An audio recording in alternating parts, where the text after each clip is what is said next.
Tonight on CTV News, Sumner skate park plans soldier on despite funding woes. What's going on with the proposed freedom camping bylaw? And travellers get more than the ticket they paid for at Christchurch International Airport.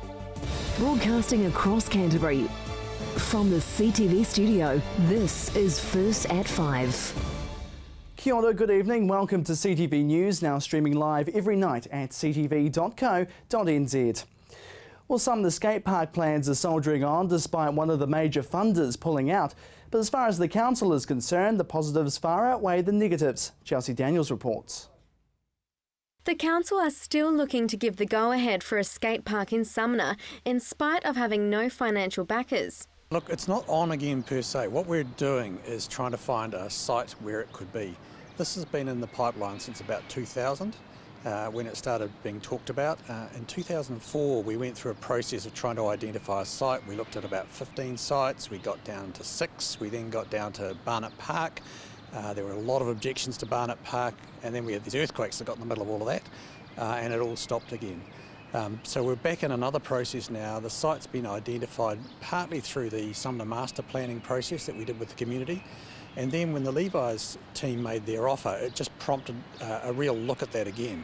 We then went through a big consultation process with the community out there, and 83% came in saying, yep, we really want it and we think that's a great place for it. They will attempt to find other funding resources, but Aitken says it's much too early to tell how they're going to achieve that.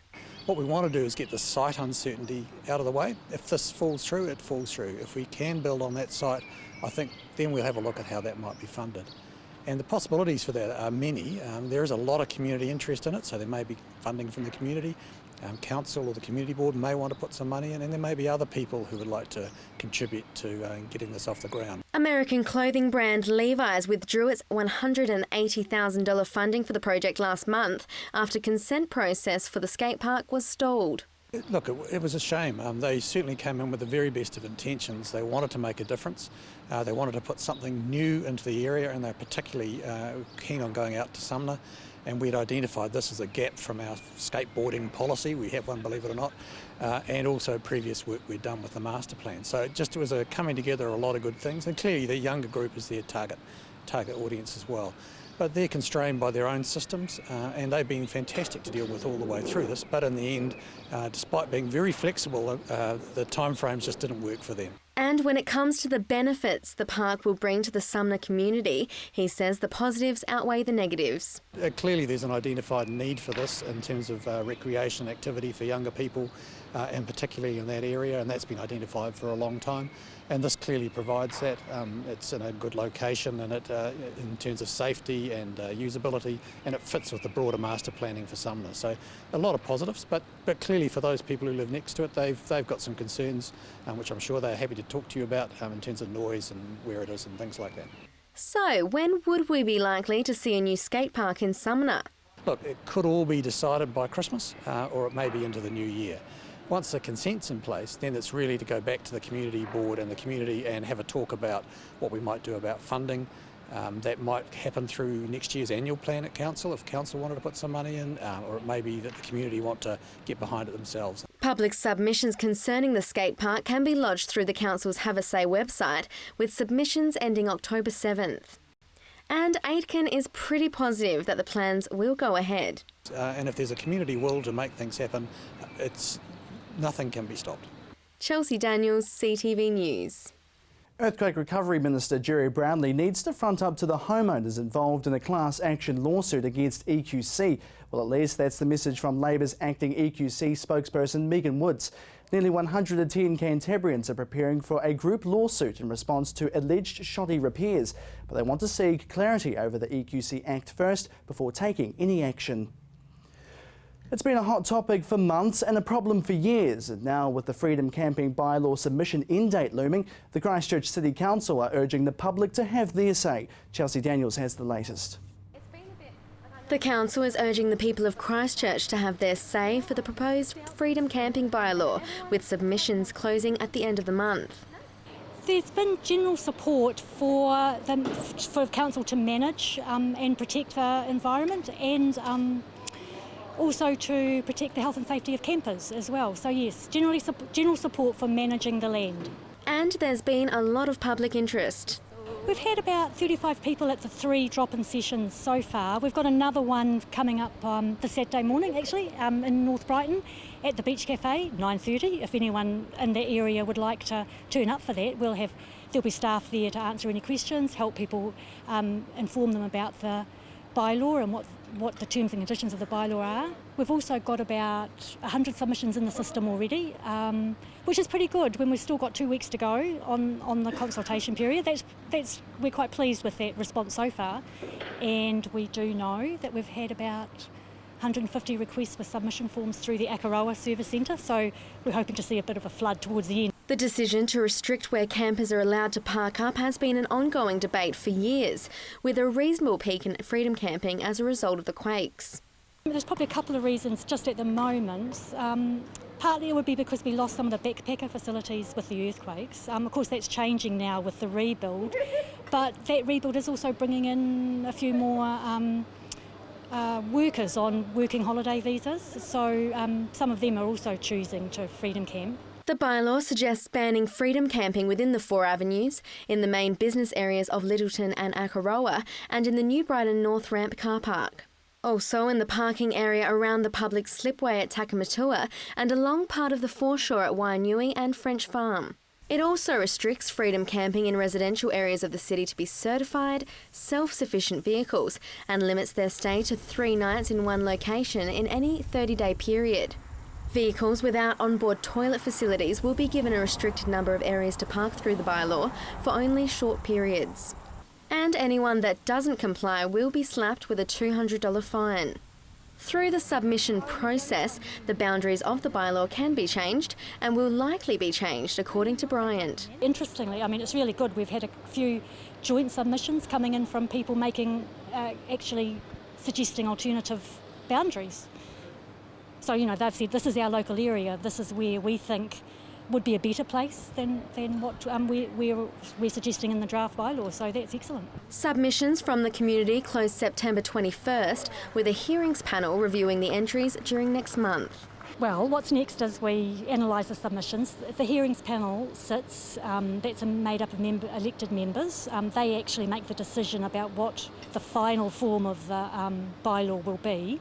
They make that recommendation to council, and if council chooses to adopt the bylaw, we'd probably hope it would be in place January 2016. Chelsea Daniels, CTV News.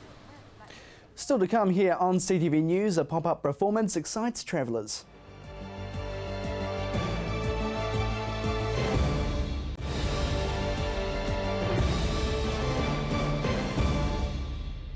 Welcome back. Some travellers were treated to more than their luggage at the Christchurch International Airport today. A group from across the ditch surprised those with a flash mob performance. Acrobats and an airport? Probably the first airport gig I've ever done, so that's cool. The 7 members from the Gravity and Other Myths company are showcasing their acrobatic skills with a pop-up performance at the Christchurch International Airport today. Based in Australia, the group are touring the world and are now in Christchurch for the Arts Festival. The travel is a big part of it. I just love travelling around and seeing new places, and also just having the opportunity just to work doing the thing you love doing. I get to work, go around playing my music and supporting an awesome acrobatics troupe. It's fun to be in your body, it's fun to be hanging out with good mates, it's fun to be in airports doing random gigs on a Thursday morning, but you can't get this on a regular 9-to-5 job, so it's just, it's a whole lot of fun really. A lot of preparation and practice goes into their routines to master the incredible moves. This show's been going for nearly 2 years. Our training as a company has been together for, 6 years, something like that. And then we've been training together for a period of time, probably even 10 years. So really, the whole lead up is probably 15 years worth of kind of training and dedication towards this point where we can hang out here in an airport and do it, on hard floor. This is the first time they've performed in front of a busy international audience. It's quite strange having, an audience that's not expecting to have a performance, so it's kind of cool. People were just coming down the stairs there and just being like, oh wow, there's something happening. Yeah, it'll give them something to talk Totally about today, different. won't it? Yeah.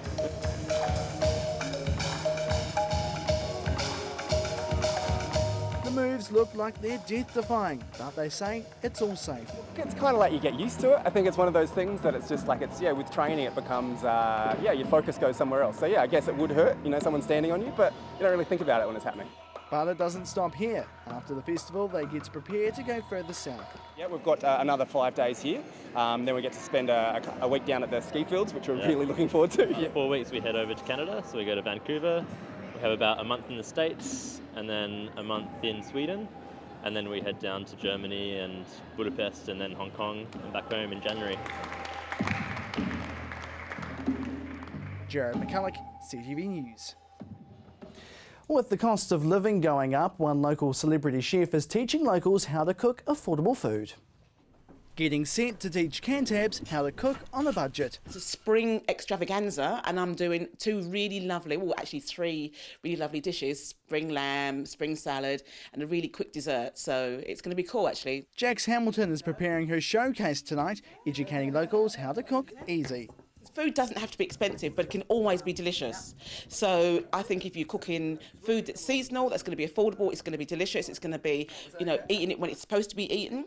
And I don't believe you should spend hours in the kitchen. It just doesn't make any sense. So I'll be showing people how to create really beautiful dishes that they can afford, from just the local supermarket, and not spend a lot of time in the kitchen because they've got other things to do. Hamilton, who's known from the TV show MasterChef New Zealand, is taking her cooking expertise to the Palm shopping mall, wanting to prove a change of lifestyle can help everyday meal struggles. They're life rich and they're time poor. I think that's what happens because everyone works in the family, kids are busy. And I think people just feel like cooking takes a long time when it doesn't. So, that's what I'm there for. Hints, tips and easy ways to make things all wonderful, but not spend ages in the kitchen. Saying the cost of food shouldn't put people off. Everything kind of goes up, and unfortunately, I am finding that, with people's budgets, the first thing that gets affected is the food. It is the food. So you've got to find different ways to store food, you've got to find different ways to buy food, because without it, we need it. Hamilton lives a busy life, travelling back and forth from her home base in Christchurch to Auckland, sharing her foodie knowledge. Kaikoura Sea Fest, I'm doing the Palms, I've still got 2 books out, so, it's a busy time for me, it's great, keeps me out of trouble. But for now, she wants to share her tips with Canterbury at her cooking course tonight. Jared McCulloch, CTV News. Well, to sports now, and 2 unbeaten teams will meet at AMI Stadium this weekend in the 5th round of the ITM Cup. Gordon Finlater has the details. Canterbury will be looking to stay unbeaten this Saturday when they take on Hawke's Bay, a team with a perfect 4 bonus point wins to start the season. The current Ranfurly Shield holders will be looking to bring their exciting brand of counter-attacking footy south with them, and coach Scott Robertson is well aware of the threat that they possess.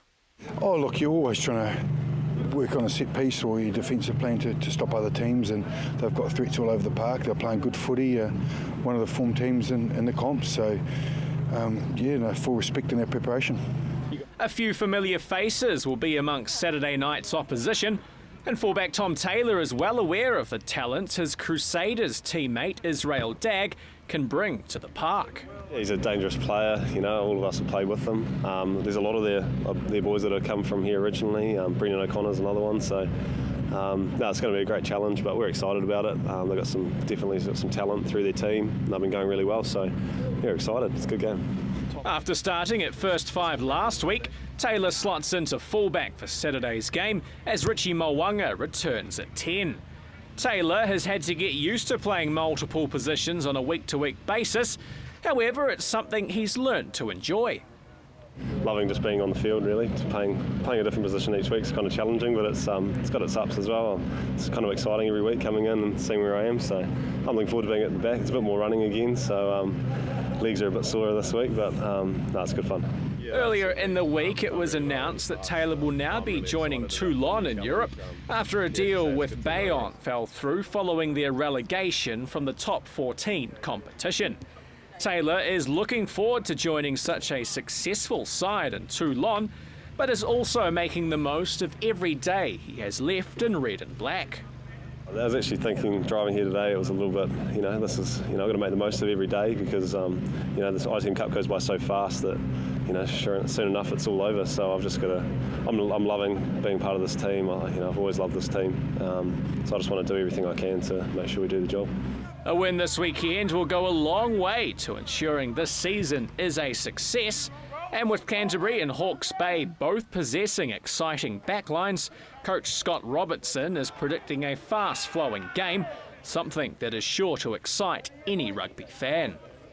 Both teams have got players that can play, beat a man. They love to offload. Hawke's Bay, we love to play with width, so it should be an exciting night. Saturday night's game kicks off at 7:35 from AMI Stadium. Gordon Findlater, CTV Sport. Well, still to come, weather and an update on all things business.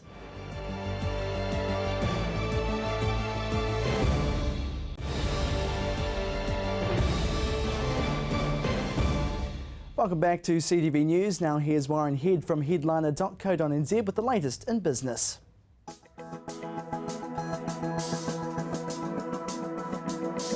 Hi, I'm Warren Head from headliner.co.nz. Well, the financial markets today were gripped at the very beginning of the morning with the Reserve Bank's latest economic decision on the official cash rate. They cut it again, now down to 2.75%. This was immediately followed by a correction in the currency. It fell by about 1 cent in pretty vigorous reaction, I must say. And within minutes, the banks, the trading banks, were responding to the new official cash rate by reducing home loan interest rates and also adjusting deposit rates for investments across the board. Some of these won't come into effect until next week, but the trend is definitely downwards. The background to the official cash rate cut was that the Governor, Graham Wheeler, said that he had been monitoring the performance of our commodity trades and the weakness in those, and also the slowness of the economic recovery offshore. And concerned about that, he decided that he would move. He also noted that house prices were continuing to increase rapidly, particularly in Auckland, where they were, in his words, becoming more unsustainable. Residential construction increasing there, but it'll take a lot of time to correct the imbalances in that particular market. Inflation is really of no concern anymore because of the drop in fuel prices coming through and other commodities, so he could reduce things. He also said that he was likely to look at further rate cuts, maybe another cut before Christmas, maybe even two, and of course the bank economists have been reacting to that.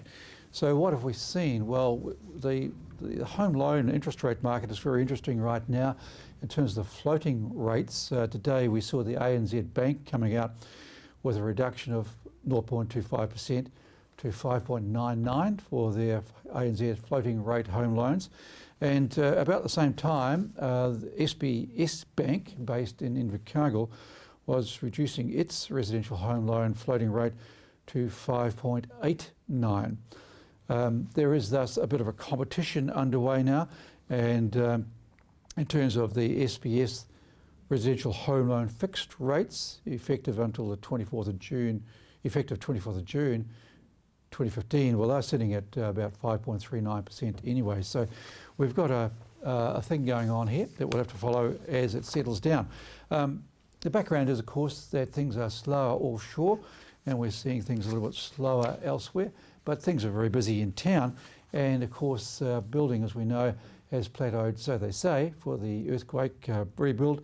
But out came the Westpac with a new report in recent days saying, well, it the rebuild may be well advanced, but there's still a lot more to come in terms of non-residential construction. And you can see that for yourself downtown, with the cranes now starting to move more aggressively on so many of those new commercial projects down there.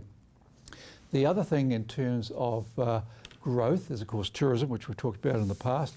And in the middle of the week, we had the result by the Christchurch International Airport, a very strong result, doubled their full year profit and lifted dividends for the year. Profit was 37.8 million, and they paid dividends of 20.5 million back to the owners, who of course are the Christchurch City Council and the New Zealand government. This is a buoyant period for the airport. Lots of new flights connecting as from next year, a whole list of people increasing their frequencies to town. And in the words of the Chief Executive of the airport, Malcolm Johns, all these new flights will supercharge outcomes for every region in the South Island and by default the country as a whole. Good stuff there. And just to close on the airport, Tommy Zone, which is a company based in Auckland which looks after Wi-Fi, which raised a lot of capital and listed on the Australian stock market earlier this year, has hooked up in a new contract with the airport company on Wi-Fi right across the domestic and international terminals. This will help the retail operators in there, particularly in directing you and I through to their stores by way of Wi-Fi. And they provide capability across the new space in there too, where I understand there's going to be event space and the possibility of a theatre. So things are happening at the airport, things are buoyant there, a lot to look forward to. I'm Warren Head for headliner.co.nz.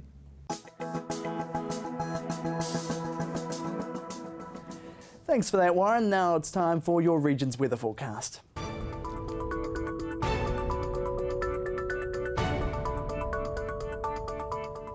Kia ora, Canterbury. Well, this morning it was fine and sunny. However, this afternoon a southerly change did occur. We saw rain and quite heavy winds for Christchurch. Today's highs first up, 15 degrees for Timaru, 14 there for Temuka, Geraldine and Waimate. Central Canterbury, 15 degrees was the high for Christchurch, Akarawa, Leeston and Darfield, 14 there for Ashburton and Umethyn. Heading further north, 15 degrees also for Kaikoura, Rangiora, Culverden, Hanmer Springs and Oxford, 14 though for Amberley and Cheviot today. Over to the Alpine region, a little bit cooler here, 8 degrees for Arthur's Pass and 10 for Lake Tekapo, 11 for you, Mark Cook. Tomorrow's weather, your Friday Timaru is looking sunny and fine in the morning. However, there could be a few showers coming through, particularly in the afternoon, with southerly winds accompanying those. 11 degrees for your high. Ashburton, a fine start with those southerly winds coming in later on as well. 11 degrees for your high and 2 to start off your morning. Christchurch, we're expecting a not too bad a day on Friday. However, those southerly winds will be coming in later on, but clearing up by the evening.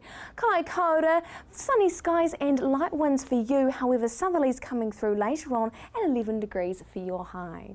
The rest of the Canterbury region can also expect those southerlies. A little bit of rain here and there for South Canterbury, 10 degrees for Waimate, Temuka and Geraldine. Central Canterbury could also be a little bit soggy around the afternoon mark. Southerly winds for most places, however, Akarawa, just a few light breezes for you. As we head further north, a similar picture up here. Sunny skies and cloudy patches for your morning. However, come later on, we are seeing a few showers. 10 degrees for everyone apart from Amberley and Cheviot with 11. And over to the mountain ranges, few sleety showers for Arthur's Pass and snow flurries, 7 degrees for your high for Friday. Saturday, your weekend is looking pretty good starting off. 15 degrees for Ashburton, northerly winds in the afternoon and lovely sunny skies with a few cloudy periods. However, enjoy that fine weather while it lasts, because on Sunday we are seeing the occasional rain shower, southerly winds and particularly that colder weather coming through later on Sunday afternoon and evening. The rest of the Canterbury region can also expect that lovely Saturday with northerly winds coming in the afternoon, sunny skies and a nice dry fine day. Sunday's looking a little bit worse for wear with the rain coming, southerly winds and the occasional shower here and there. Further north we are seeing a few more fine spells though. So over the next coming days we are expecting a little bit of rain, particularly tomorrow afternoon. Saturday's looking good though, so if you've got outdoor activities planned, maybe get those done on Saturday, because Sunday we could be seeing a little bit of rain. And that's your weather update for Thursday.